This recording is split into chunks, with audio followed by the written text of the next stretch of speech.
What if I told you the banking industry was not the most corrupted? What if I told you asset managers like BlackRock, Vanguard, and State Street aren't the only ones taking advantage of people? And what if I told you there's an industry that's quite literally getting away with murder? We have to get our drug industry coming back. Our drug industry has been disastrous. They're leaving left and right. They supply our drugs, but they don't make them here to a large extent. And the other thing we have to do is create new bidding procedures for the drug industry because they're getting away with murder. Pharma has a lot of lobbies, a lot of lobbyists, and a lot of power. Big Pharma, an industry I am sure you are aware of, but unfortunately never hear about all of the scandals that they are behind. Today, we're going to show you how crypto isn't only the solution to a lot of the centralization. We're going to talk about how the decentralized science industry could very well be the next industry to 50x. It's time to discover crypto.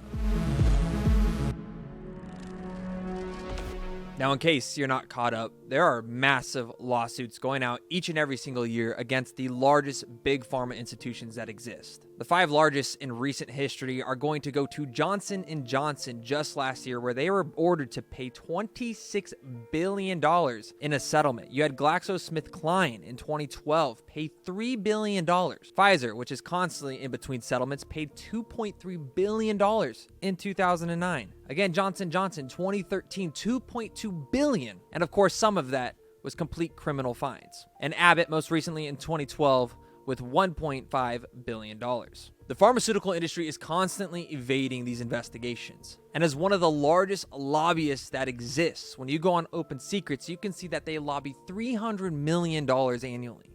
In a recent study in 2015, it showed that they accounted for 75% of the agency's drug division, in reference to the FDA, the one that is supposed to regulate the industry. Today, they like to claim that that number is more or so around 45%. But the FDA, the ones who are supposed to regulate this industry, if it wasn't for Big Pharma and their user fees, they would cease to exist. Big Pharma literally pays their salary. Now, of course, in recent history, we've seen tons of scientists start to speak up and create groups to take back the FDA, but most recently, it's been shut down dramatically. And their advertising spending continues to jump each and every single year. An alarming number is that pharmaceutical companies spent the most money on advertising on national TV in the United States, accounting for 75% of the total ad spend. Which brings us to today.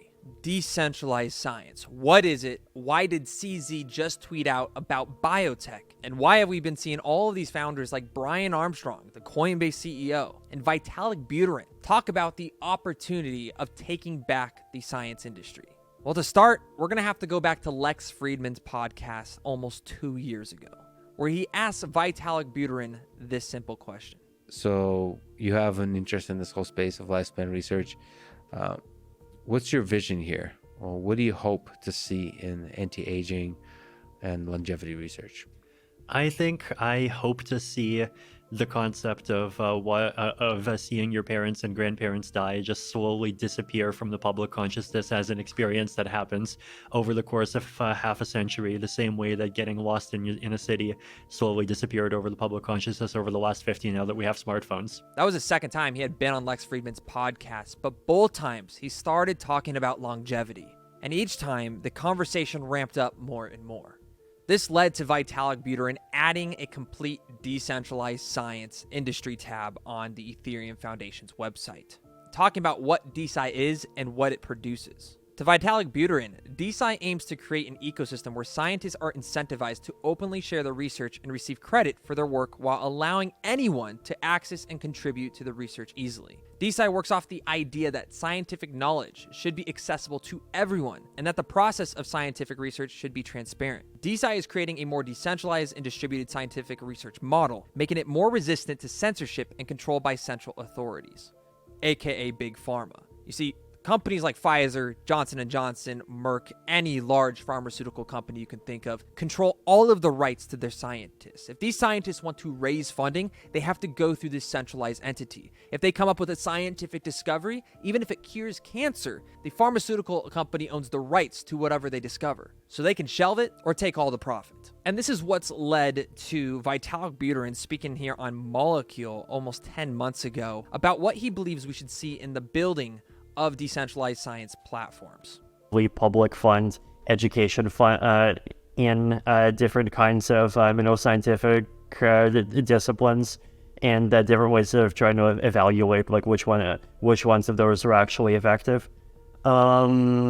Prediction markets, actually, this is one we didn't talk about at all, right? But this is, I know Robin Hanson is like really into this, and this is like one of his big primary ideas. But it's like there's just such a natural tie-in, I think, between decentralized science and prediction markets, right? And basically using them as a way of like trying to predict what paths in scientific research are more likely to be valuable. Now, with that, decentralized science can improve science in many ways. One is the distribution of funds is determined by the public using mechanisms such as quadratic donations or DAOs. You can collaborate with peers from all over the globe in dynamic teams. Funding decisions are made online and transparent. New funding mechanisms are explored. You can share laboratory services and make it easier and more transparent using all Web3 primitives. One of the most important is that you collectively own your own intellectual property. You gain back access to your IP rights. You generate and distribute it according on transparent terms, allowing you to share it, of course, globally with scientists everywhere, despite who you work for.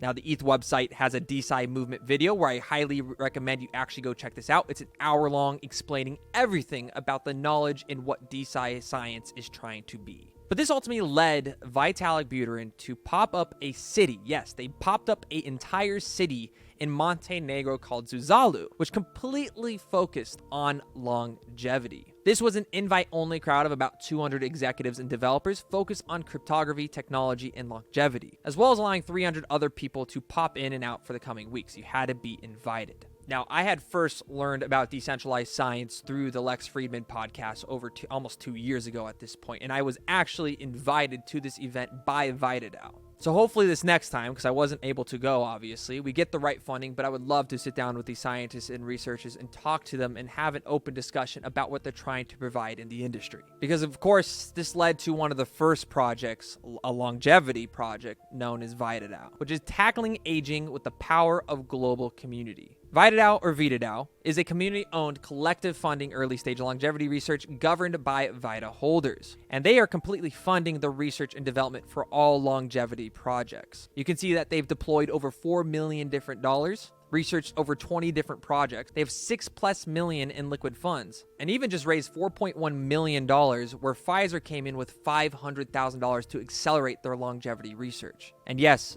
Pfizer Ventures said this. I thought this was the third one, and last year's event was actually the one that it made a big difference in kind of my view of DeSci and what was going on. There's clearly like an energy in this room, and I said we have to be a part of this. And of course, you can see that he is the executive director for worldwide research and development at Pfizer himself. This was on September 8th of 2023, and he's talking about the decentralization and innovation in the space itself. Now, Vita has since taken the industry by the lead with roughly a $25 million market cap. It is still just getting started. Now, I want to give a disclaimer here. Decentralized science, we've been talking about this for roughly 2 years now, and you have to realize that this is an emerging market. This isn't something you want to go FOMO on because CZ tweets out and all these projects decide to pump 400% on a given day.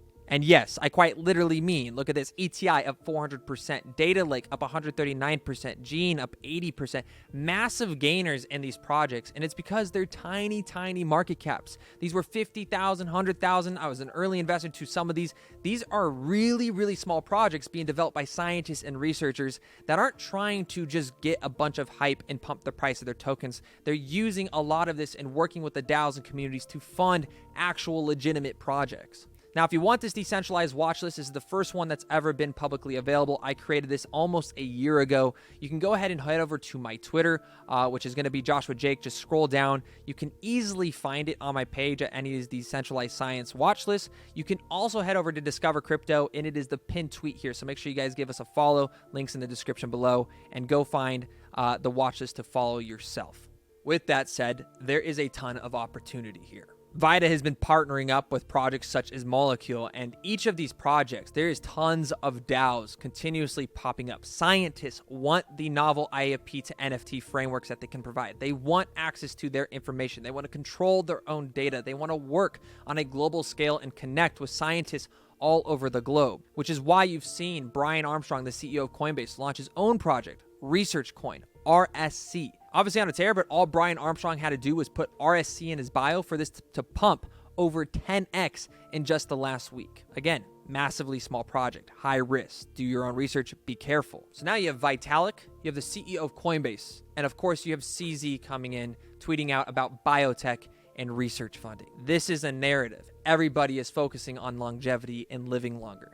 In fact, it's not just longevity. They're focusing on biotech, space biosciences, life biosciences. You name the industry, they're looking to support and fund it and decentralize it. Now, because the token market caps are so little on this, I'm not going to tell you necessarily which ones I hold. If you want to know, that will be in the Discord link below. I will be going over that with my premium members, but these are massively small market caps. The newest ones, guys, these were a few $100,000 just a few days ago, and now they've all pumped relentlessly because all of these founders are coming into the space, and now influencers for the first time are going, oh, there's actually something here. They're going to pump it, so they're going to retweet it, and they're going to start talking about these projects. With that said, I do fundamentally believe this is the next 50x industry. While I've already seen massive gains on a lot of these projects because I've been in for so long, I don't believe that this is the end of the road. In fact, I do believe it's just getting started, but you need to remember you never want to FOMO in. Markets are moving because CZ decided to tweet, not because there was a massive breakthrough. And these aren't your regular anonymous 17-year-old dickheads living in their mother's basement that are like, hey, I'm going to launch an NFT monkey, JPEG, or token and just pump this on Twitter. These are people with PhDs, Nobel Prize winners. These are scientists working at universities, laboratories, collectively coming together and utilizing DAOs and crypto to advance scientific discovery. This industry needs slow growth, and it needs to be understood. But if you want to learn more about this industry and decentralized science in general, make sure you turn on those notifications because I have an insane video dropping later next week. This is a video about the corruption of Big Pharma. It's about the takeover of decentralized science. It's about the utility, what they can provide, what it can actually do. And if you actually take your investment seriously and want to know what you hold, be sure to give this video a like, comment, and follow, guys, and we'll see you in the next video.